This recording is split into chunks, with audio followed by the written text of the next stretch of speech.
정보화 시대가 되면서 셀 수 없는 정보와 지식들이 최신 전자 단말기들을 통해 공기와 바람보다 더 많은 듯 세상에 차고 넘치도록 흘러다닙니다.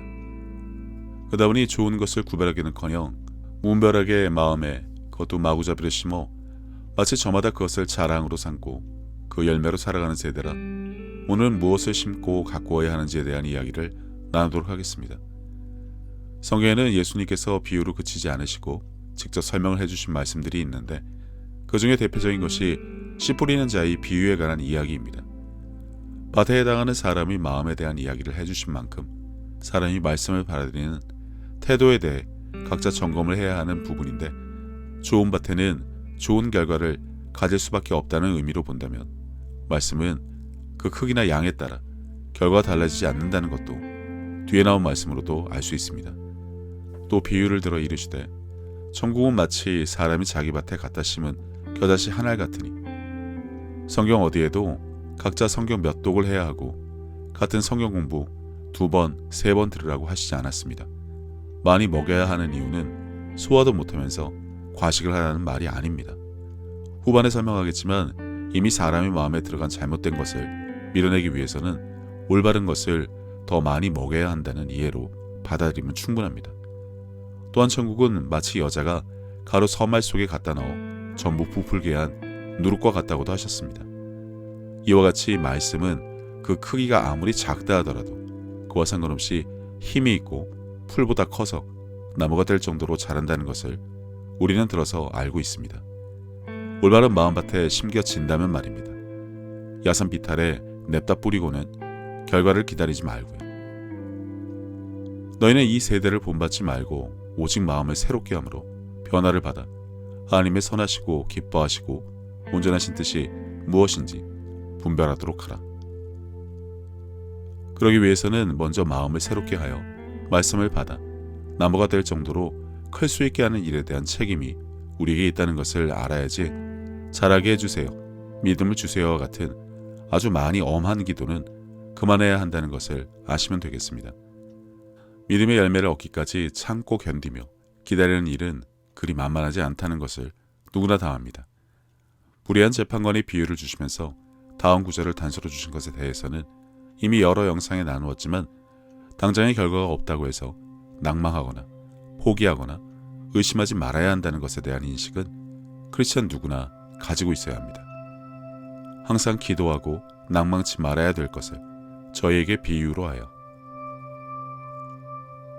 하지만 오래 견디지 못하는 돌박과 가시떨기로 살아가는 경우가 빈번하여 낙담하고 회개의 기도가 반복되는 가운데 자신의 믿음을 의심하고 포기해서 다시 또 해주세요, 도와주세요 기도로 삽시간에 돌아서는 일은 정말 어제 오늘의 일이 아닐 만큼 비일비재하고 지금도 빈번하게 일어나고 있습니다. 그 대상은 바로 기독교인들입니다. 농사에 대해 많은 지식이 없긴 하지만 1년에 몇 번의 수확이 가능한 것도 있고 한 번만 가능한 것도 있는 것으로 압니다. 심은 것의 수확도 이렇게 차이가 나고 기다림의 시간이 길 수도 있듯 기도하고 구한 것의 결과도 마찬가지로 어떤 것은 당장에 어떤 것은 아주 오래 기다려야 결과를 보는 경우가 있는데 기도 내용이 하나님의 능력에 한계가 있어 받는 데 고유의 시간이 걸린다는 것은 결코 아닙니다. 물론 자식을 원하면 10개월은 기다려야 합니다만 임신은 그닥 오래 기다리지 않아도 됩니다. 고1 때 대학 합격을 기도 제목으로 삼으면 3년 기다려야 합니다. 대신 그동안 차고 넘치도록 공부를 해야 할 책임이 학생에게 있다는 사실에서 벗어나면 합격은 당연히 물 건너갑니다. 상황이 이러하니 각자가 현명하게 생각하면 됩니다. 대신 판가름이 나는 결정적 요인은 오직 구하는 자가 바른 줄로 믿느냐에 달려있지 하나님께서 마치 상황을 보고 그분이 기분에 따라 특히나 기도하는 사람이 여태 어떻게 살아왔는지 그리고 받을 만한 자격이 되는지 오랜 심사숙고 끝에 결과를 주시려고 대기번호를 주신 듯 오해를 해서는 안 됩니다. 그러므로 내가 너희에게 말하노니 무엇이든지 기도하고 구하는 것은 받은 줄로 믿으라. 그리하면 너희에게 그대로 되리라. 씨앗과 가라지 비유를 통해 나누고자 하는 것은 올바른 것을 심자이지 어떻게 하면 결과를 빨리 갖는지 응답받는 기도 방법이나 안 되는 이유에 대한 설명을 해서 불안감이나 걱정 따위를 없애주는 안심이나 시키려고 하는 것은 아니기 때문에 좋은 열매를 원한다면 당연히 씨앗에 비유되는 하나님의 말씀을 받아야 하고, 그러기 위해서는 우선 나의 마음이 어떤 상태여야 하는지, 그리고 그 일을 위해 내가 힘들고 어렵고 부담되고 단순 반복이라 지겹다 할지라도 끝까지 해내야 할 책임이 있다는 것을 알면 충분합니다. 하나님이 결코 당신을 떠나시지도 않고 당신 주변의 무수한 크리스찬들 중에는 이러한 과정을 겪으며 성장하는 분들이 많다는 것도 알아두시면 좋겠습니다. 혼자가 아니니 각자의 자리에서 하나님께 영광 돌리는 일을 잘 맡아서 해주셨으면 합니다. 사람들이 잘 때 그 원수가 와서 곡식 가운데 가라지를 덧뿌리고 갔더니. 그럼 이제 두 가지 측면에서 가라지를 보도록 하겠습니다. 가라지는 두 가지 종류가 있습니다. 의심이라는 가라지와 세상 것이라는 가라지, 이렇게 두 가지가 있습니다. 먼저 의심이라는 가라지는 마음밭에 하나님의 말씀을 심었어도 원수가 와서 뿌리고 갈 수 있다고 하셨습니다. 그것도 잘 때의 말이죠. 대신 이것을 밤에 잠을 자는 그 잘 때로 생각하시면 안 됩니다. 방심이나 세상 것에 마음을 주는 등의 수비를 잘못해서 문을 열어주는 것으로 받아야지, 자칫 잘못 생각하면 심은 거 지키려면 매일 철야 기도를 해야 하는가? 와 같은 정말 어리석고 종교적인 생각으로 냉큼 빠지니 주의하시기 바랍니다. 기도하고 구했음에도 불구하고 의심 한번 안 해본 크리스찬은 없습니다. 걱정과 불안도 다 의심입니다. 굳이 보지 않고도 믿는 자는 복되다는 말씀을 안 보더라도 무엇을 해야 하는지에 대해서는 대부분 동일한 인식을 갖고 계실 겁니다. 단 여기서부터 하지만, 그렇지만, 다 알지만, 해봤지만 등등 구차한 변명들을 늘어놓기 시작하니 제일 먼저 입단속부터 하시기 바랍니다. 그래야 이제 올바른 생각을 할 수 있으니까요. 일단 이런 사람들은, 아니 대부분의 사람들이 가지고 있는 문제는 걱정과 불안, 그리고 의심인데 뭘 해도 이것부터 생각을 합니다. 합격할까? 될까? 안 되면 어떡하지를 입에 달고 사니 될 턱이 있나요? 경쟁이 심하고 상황이 어떻고 그럴 수밖에 없다는 변명을 들어줄 누군가를 찾아 헤매이는 것부터 하고 있으니 오히려 되는 게 이상하지 않을까요? 성격이니 기질이니 MBTI 이런 게 당신을 대변해 주는 것도 아닌데, 그래서 어쩔 수 없다로 일관한 삶에 무엇을 기대하고 바라는지 궁금하네요. 믿음은, 그리고 신앙은 할 것과 하지 말아야 할 것을 동시에 같이 해야 합니다. 아무것도 안 하고 빌어서 될 일이 아니란 것은 이제 그만 언급했으면 하네요. 심고 기르고 거두는 과정에 꼭 필요한 인내, 신앙과 세상 일에도 동일하게 믿음과 꾸준한 노력은 필수이지만 그렇게 하지 않는 경우가 다반사니 이유가 뻔합니다. 대충 하고 포기합니다. 의욕은 앞서지만 꾸준하지 않습니다. 무엇 하나 끝을 본 경험이 없습니다. 다이어트와 운동, 시작만 거창하지 헥헥거리다 포기합니다. 대충대충 끄적거리다 버린 책만 해도 한 다발이 넘을 겁니다. 자신을 위해 무엇 하나 최선을 다해본 적이 없습니다. 온갖 방해와 유혹에 걸려 세상 사람들 즐기는 것 다 따라서 하고 못하는 거나 가지지 못한 것은 부러워서 기웃거리기나 하지, 성공과 합격은 남의 일이고 경쟁자 숫자만 늘려주는 일만 하고 삽니다. 자기 개발이나 동기부여 영상만 붙잡고 늘어지지 행동으로 옮기는 것은 고사하고 늦잠이나 과식, PC방 들락거리며 그 외 수많은 나쁜 습관조차 바꿀 생각은 아예 없습니다. 아침에 일어나 잠자리 정리는 하나 싶네요. 말씀의 씨앗을 마음에 뿌리는 것은 그렇게 어려워하면서도 의심의 씨앗은 냉큼 바다다가 제일 좋은 자리에 심은 모습을 상상해보세요. 지금 당신의 모습이 아닌지 말입니다. 의심의 가라지를 심고 없애달라면서도 여전히 의심의 가라지를 심지 않냐는 것입니다.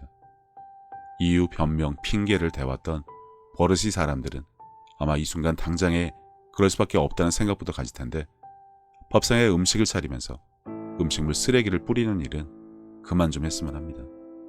두 번째, 세상의 가라지입니다. 불평과 불만, 의심과 분노, 그리고 각종 증오와 부정적인 사고방식은 그 결과를 아주 빠르게 냅니다. 아무것도 안 해도 그냥 마음에 심기기도 전에 바로 반응해서 결과를 당장에 뽑아냅니다.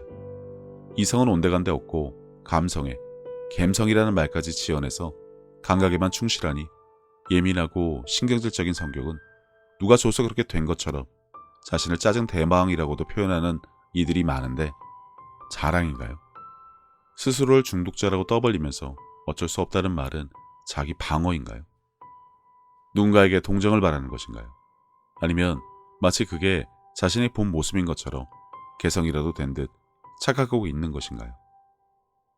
단지 막대먹은 사람이라 다른 사람에 대한 배려는 전혀 없이 오로지 자기 자신만을 생각하는 사람이면서 마치 그것이 분노조절 장애 등과 같은 질병이라도 되는데 화가 많다고 자신을 설명하기 전에 왜 화가 많아지도록 자신을 방치했는지 그 책임을 질 생각은 있는지 묻고 싶습니다. 한국인의 고질병 화병 다 남 탓입니다. 선민사상에 쩔은 나는 아무 문제 없는데 다 내 주변의 사람이 나를 그렇게 만들었다고 하죠.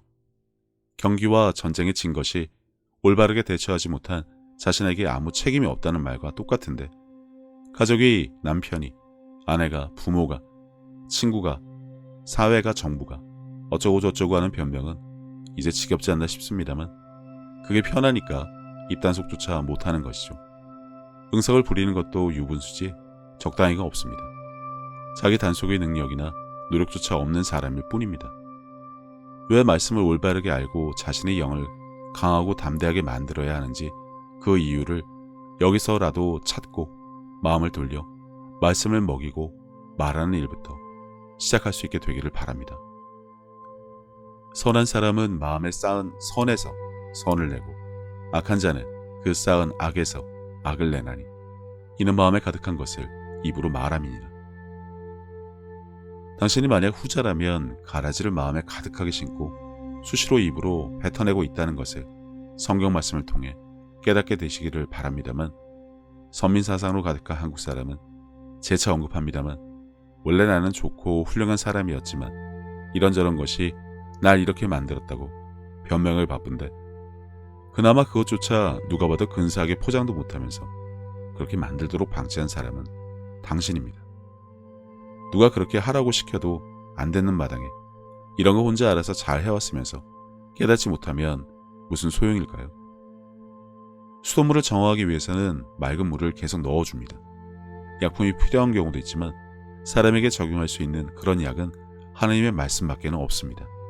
신경안정제나 기타 약품이 도움이 되는 경우도 있지만 일시적이죠. 술과 담배를 해도 잠시 화가 가라앉으니 비교할 필요도 없습니다. 하지만 주의할 것은 맑은 물을 넣어주는 것보다 더 빠르게 구정물을 넣으면 물은 맑아지지 않습니다. 야식으로 매일 하루도 거르지 않고 자정에 치킨을 먹으며 다이어트 해야 한다고 하는 당신, 다른 사람을 보며 얼마나 많은 노력을 했기에 저렇게 좋은 몸을 가졌냐며 따라하기보다는 부러워하며 시기 질투나 쏟아내며 맥주에 치킨을 추가하는 당신에겐 답이 없습니다. 둘 다 추수 때까지 함께 자라게 두라. 추수 때에 내가 추수꾼들에게 말하기를 가라지는 먼저 거두어 불사르게 단으로 묶고 곡식은 모아 내 곳간에 넣으라 하리라. 예수님도 이렇게 말씀하셨습니다. 예수님은 사람의 마음이 옥토가 되어 오직 황금빛 곡식만 가득한 것을 요구하시거나 기대하셨을까요? 인자가 왔을 때 믿음을 보겠냐고 하신 분은 이미 당신의 마음밭에 애시당초 그렇게 되기 힘들다는 것 잘 알고 계십니다. 사도 바울도 마음의 두 가지 법을 따르는 자신을 어쩔 줄 몰라 한탄하는 것이 성경에 기록되어 있으니 그 수준에 이르지 못한 당신에게 무리한 요구를 하시지는 않습니다. 단지 당신이 언젠가 마음을 돌이켜 가라지 심기를 더디하고 말씀의 씨앗을 심고 가꾸는 일에 더 열심을 내기를 바라고 계실 뿐입니다. 그것으로 충분하고 말씀은 그 이상으로 강력한 결과를 낸다는 것을 이미 세상을 이기셨기 때문에 어떠한 태클이 들어와도 별것 아니란 것을 아시니까요. 말씀 한 꼬집, 그리고 세상 취미와 인터넷, 핸드폰, 넷플릭스, SNS는 쉴 틈 없이 챙겨보며 집어넣는 세상의 가라지 한가득. 마음에 가득한 것을 말하고 심은 것을 거두는 원리 더 설명하지 않아도 될 것 같습니다. 입으로 말하는 것의 중요함을 누누이 말씀드립니다만 그러기 위해서는 일단 좀 심어야 합니다. 좀 많이 그리고 정확하게 듣고 읽고 심어야 뭐라도 결과를 볼 것 아닙니까? 분별 없이 말씀을 귓가에 스치는 바닷가 바람처럼 낭만에 젖어 틀어놓고는 아 좋다, 은혜 받았다는 엄한 소리는 그만하고 농부가 되어 가라지 대신 자신의 마음밭에 땀을 흘려 심고 가꾸는, 거두는 삶을 지금이라도 시작했으면 합니다. 예수님께서는 내 마음을 다하고 목숨을 다하고 뜻을 다하고 힘을 다하여 주 너의 하나님을 사랑하라 하신 것이요. 둘째는 이것이니 내 이웃을 내 자신과 같이 사랑하나보다 더 큰 계명은 없다고 하셨습니다. 생각해보면 믿는 사람들은 이미 하나님께 받은 것이 너무나 많은 것을 아는 자들입니다. 예수님을 통해 죄사함과 구원을 받은 것부터 시작해서 살아 숨을 쉴 수 있는 공기와 바람, 맑고 푸른 하늘과 마실 물, 그리고 땅과 그 위와 아래의 많은 것들, 이미 오래전부터 내 주변에 있어 왔으니 당연한 것으로 여기며 우리는 여전히 값없이 공짜로 받아 그것들이 감사함을 잊고 살기는 했지만 그런 것 말고도 하나님으로부터 받은 사랑과 평안에 대해 생각하자면 끝이 없습니다. 하지만 사람은 하나님으로부터 받은 그 많은 은혜를 갚을 방법이 없습니다. 그래서 하나님께서는 내 이웃을 내 몸같이 사랑하는 것으로 그것을 대신 갚으라고 하신 것인지도 모릅니다. 그리고 지극히 작은 자에게 한 것이 곧 하나님께 한 것이라고 하셨으니 그분의 은혜를 알고 그분을 닮아가는 삶을 살아가야 한다면 지금 내가 살아가는 삶의 방향이 하나님과 나의 이웃을 사랑하는 올바른 길 위에 있는 것인지 한 번쯤 점검해 봐야 하지 않나 싶습니다.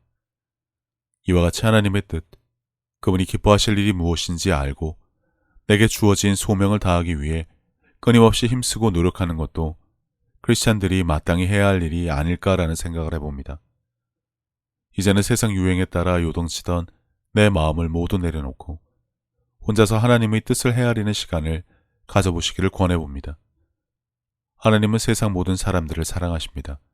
그렇기 때문에 당신이 사랑받기에 마땅한 사람인 것처럼 당신의 가족도 이웃도 그분에게는 마찬가지로 소중한 자녀들입니다. 당신이 어려운 상황을 겪었을 때 하나님께서 당신의 삶에 관여하실 수 있도록 마음의 문을 열고 그분을 신뢰하며 동행하는 삶을 살아왔듯이 이제 당신도 다른 사람들에게 먼저 다가가서 손을 내미는 귀한 삶이 되어주시기를 바랍니다. 예수님께서 주신 새 계명, 서로 사랑하라.